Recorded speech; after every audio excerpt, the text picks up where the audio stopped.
Et on se retrouve donc pour cette revue de presse de l'économie.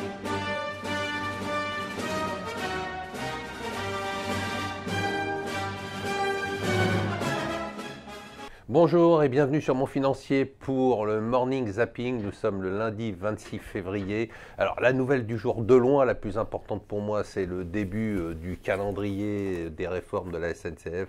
Je dis franchement que si le gouvernement arrive à restructurer et à réformer la SNCF, qui est quand même l'aberration la plus folle de France, et la réforme que personne n'a eu le courage de faire, alors là, franchement, chapeau, qu'on soit pour ou contre le gouvernement, en tant qu'entrepreneur, on ne pourra que tirer notre chapeau pour une réforme comme ça. Alors bon courage les gars, il faut y aller. Beaucoup d'articles dans la presse sur les taux d'intérêt, bien évidemment, c'est le sujet principal de 2018 pour les marchés et les investisseurs, avec deux tendances qui se détachent. On explique de plus en plus que finalement, il faudrait que les taux montent beaucoup plus, et pas simplement le taux à 10 ans, ce fameux taux à 10 ans américain au-dessous des 3%, il faudrait qu'il aille à 4,5%, nous dit Goldman Sachs, pour qu'on ait vraiment un krach boursier. Ça veut dire que petit à petit, les marchés et les investisseurs, l'économie sont en train de s'habituer à des taux d'intérêt plus élevés.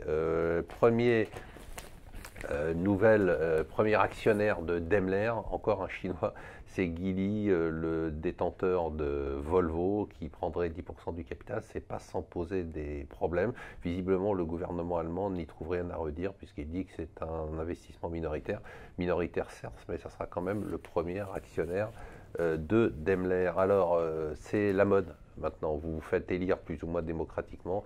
Une fois que vous êtes au pouvoir, vous devenez président à vie. Xi Jinping est en train de devenir le président à vie de Chine. Il est en train de supprimer tout simplement la limite des 2 mandats en Chine. Fiat Chrysler qui va éliminer les voitures diesel d'ici 2022.